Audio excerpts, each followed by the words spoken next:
Right. God, this is frightening. I've heard from Heather, and I would like to talk about that particular summer school just because it has started.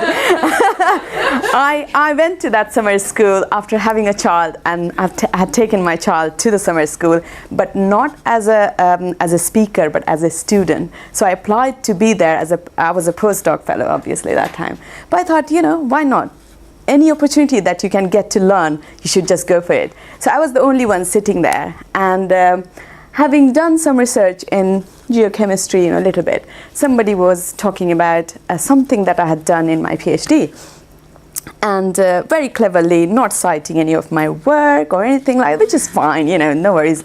But then citing incorrectly while showing some of the things that I had done and putting somebody else's name, and then saying, yeah, I know you had done this, but, and I was like, right, okay, I'm not saying anything. I started looking down because I wasn't there to make a fuss, right? I was just there to just sit and learn from everything. And I did make a complaint at that point, and that was around 2008, I think, if I'm not wrong. And afterwards, I thought, maybe I could have done a slightly better job there, what this person was giving about the magnesium paleothermometry. Maybe I can give a bit more insight into why things happen, the way things happen. But obviously, that email, I actively said, would you like, if this person can't come, or, any other year, I'm happy to come around and give a good insight into why the ecology plays a role in this, chemistry that people are after. It's not just about chemistry, it's about a lot of other things that happen in the ocean. And no response, never got a response. And now I think what was the underlying cause of all that. So anyway, thanks, Heather, for giving that introduction. I hadn't thought about that, why I'd never got a response, but never mind, now I know why. But that particular summer school has this culture. I went there, I had a child with me, my other half went as well to look after the child. But they used to have evening seminars and things, and it's very hard with a small child to do all that sort of thing. But anyway, and there was this culture of all boys school, meet by the pool, have a drinks and all that after the morning session. But anyway, and it was very, very there was just one person, Patricia, who came to give the coccolith lecture. But other than that, I don't think any female came for that particular event. But that was frightening. Anyway, let's go next. Oops, is there this one? Right, so the title that is there, I hadn't put the title on to that until literally 5 minutes before the train stopped at the station. The reason being, I did everything, you will see why I put that there. I would say it hasn't been smooth sailing all the way, right from childhood to now. But I had a pretty golden years during my PhD and my postdoc, I would say, until I had my first child. Then everything started going a bit pear-shaped. Still, I kind of, I was like in denial, and it's all rosy and everything was fine. No one can say anything, and I can do everything that I like and all that sort of thing. Until very recently, I started feeling some form of discrimination. And to my surprise, it isn't about male and female. I never noticed even male colleagues when I talk or when I'm in that environment. I've not noticed until, a year and a bit ago. And it wasn't made aware by male colleagues, but it was more of a senior female colleagues without any responsibilities like children or anything, or any sort of responsibility. And actually, when I paused and thought about it, and I was like, my God, they can be vicious, really. I'm at that point, I felt, I hope I never get to that stage. But, sometimes the resistance or the, abuse that you get from some of the female, very established people can be quite demoralizing, actually, because you wouldn't expect that. You would think that, yes, they can understand why you're going through what you're going through, but sometimes you don't get that. But anyway, that's another story. Right, so career choice. Looking back, I was thinking, actually, I'm also doing a soapbox science in Milton Keynes on 29th of July. So I was writing this blog as to why I came to science. And I started thinking, and I as you do, you call my mom. I mean, I called my mom. I was like, what? Do you think I ever was interested in science? And she said, well, you asked lots of questions. That's the only thing you did when I was a child. Apparently, I had this thing in my head that I can solve something. I didn't know what. So everything that I could see, I questioned, why is it happening? And if somebody gave me an answer, then I thought, it's done. Let's move on. So always try to find something to solve. I don't know why. That's like nerd, right? It's really weird. I myself don't have any idea. So, but when I was talking about, some of the things that, why do you get blood coming out when you cut yourself and die? And I was like, my mom would just say, yeah, fine, you can find out later. So, okay, there is something to find out. So it's not all done. I had that feeling, I got so demoralized. Maybe everything is done. What are we doing now then? It's all done and dusted. And the part of the reason was that I grew up in a very small city in India. You can probably tell from my accent. And my father was an engineer, an irrigation engineer. So he always get posted in a very small villages because that's where irrigation is used, right? So I never had an opportunity to go to a very fancy school or anything like that. So we moved every 3 years, right? So one school to another. And it was just like, yeah, fine, we'll deal with it. But when I get to secondary school, I told my dad, no, I want to get somewhere where I can have a school for my whole of my secondary school. I don't want to change the schools. And he was like, oh, no, you can study. He had this idea, schools can't do things for you. You got to study yourself. You have to find yourself things, which was really odd. And I was like, but everyone goes to school, so surely, school is the place to be. And so I went to a boarding school, being in India, being a girl, going to a boarding school, that was not, my dad never liked that. He said, no, I was the only girl, so I had 2 brothers. He said, no, I don't want you to go anywhere. You stay with us, type of thing. And I said, nope, I want to go to a boarding school because this is very disruptive for me. I don't want to change every 3 years or 2 years sometimes. So I went to a boarding school and I stayed there. And it was hard work. I went through ups and downs. It wasn't all rosy. But there was something. It taught me how to live on my own and how to manage myself, my study time.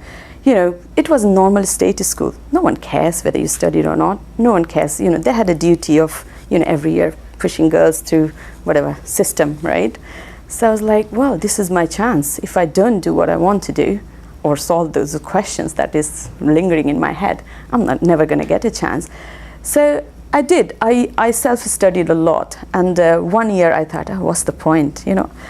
You all go through cycle, right? Up and down. So I thought, So I did really miserably in all my studies. I mean, it was like year 8, crunch year, but I did really badly. And when I looked at it, I was like, goodness me, it does have an impact. It doesn't matter how good you are. You got to, try things and do things. And from there onwards, I kind of settled down. But I had a really big blip. Right, so after all that, I got to university. Yeah, I tried medical school actually. I don't know why. Because of all these questions about people and finding out what happens in your body. And I did discover by the time I was in secondary school that there are so many chemical reactions in your body that, my God, surely there is something that we don't understand, and I want to solve that particular, but I had no clue what that was, absolutely none whatsoever. I failed miserably. I couldn't get to a medical school because, I couldn't get. In India, it's very hard to get to a medical school unless you are really bright at, certain things. I don't know what that are, but anyway, I didn't get in. So I barely got into one of the universities where I thought my chances of doing chemistry or learning about chemistry is slightly better. That barely means, I hadn't heard about geology by that time. Absolutely no idea. Well, a little bit about rocks and things, but I was very focused around chemistry. Absolutely, chemistry was my passion. Nothing else could come in my way. So I got into a bachelor program, and because of my marks that I got in, I couldn't get to the top set that you get botany, geology, chemistry type of, really top, real science, right? So I got into a very odd combination of geology, geography, chemistry. And my dad said, oh, okay, never mind. You've got chemistry. That's what you wanted to do. So you go for it. I was like, okay. And then I studied. And the way it was that you study for 3 years, and in the third year you decide what you want to do as an honors. So by the time I got to second year, geology just fascinated me. Not just field work, everything. I mean, I was like complete convert of geology, and I was feeling a bit of a feeling like, oh my God, I might have to part with my chemistry. Can I not do two? Is there a choice of can I do both of them? And when I told my dad that I've decided to geology, and he was like, he almost fell off his chair when he heard that, and he was like, yeah, sure. And he was like, because he was an engineer, he kind of knew some of the nuisance. What are the things that you might be doing if you want to do geology? Anyway, never mind. So, but when I was doing my master's, I came across micropaleontology. You can see these beautiful little shells behind. I don't know if this is working over there. And first time I came across micropaleontology, and I was like, wow, these guys are quite beautiful. And the first time I was taught that they can tell you about past climate, and I was like, what? And you can do chemistry on them. I was like, what? And I was like, it all came as like such a surprise. I was like, goodness me, where was it? Why I didn't know in my first year of my undergraduate that I can do this stuff. Why is it so late? And thank God I did that. And part of it was because one of my colleagues who was so competitive, he said, oh, you shouldn't do that, because only who gets the top, and that professor only takes male students, not female. He has never had a history of. And as soon as he challenged me that you can't do it, and I was like, hang on, why can't I? And I went to the professor directly. That is very unheard of in India. You just walk into professor's door and say, will you take me? I want to do a project on micropaleontology. And he said, yeah. And I was like, okay, so I can do that. So that's how I got into these beautiful bugs, here. And from there, there wasn't any stopping, and that's where my, rosy years started, because I was in love with all these guys, and, it was just beautiful. And I managed to get a fellowship to come to Cambridge to do my PhD with my supervisor, Harry Elderfield, who is no longer with us. But he has been absolute mentor for me. And I put mentor here, and you do need mentors at various stages, and you need a variety of them, not just one, because you never know who is going to look after and in which way. So you need a broad range of them. And they don't have to be assigned mentor. They do things for you. You don't even realize. And in fact, majority of the mentors, if I look back, has been there passively without me realizing that they have been there. So it's really, I came with passion and enthusiasm to select my career, but mentors kind of gave me inspiration and support, and that kind of fueled the passion more, and that kind of get to my career where I am. Of course, there has been challenges, a lot of them. I mean, we can leave it for the discussion thing to do, but and only thing which I would like to say is passion is really important. If you really want to get there like you did, to get to paleontology, I don't think there is anyone stopping you. If you want to get there somewhere, you will get there. It may be later, it may take time, but you will be there. And there's no stopping, absolutely not. And little opportunities that I was saying, who would have thought? I'm going to be working with David Attenborough in making a Blue Planet 2. When I heard that, I was like, what? I couldn't even stop myself. I was like, ee! And I told my children, and they were like, what? And I was like, yes. I'm going to be famous, that. I might be sitting with him on the award table. But anyway, that's going to come in autumn, so watch out for that. So we are working on making this. So thank you very much, I guess. Thank you.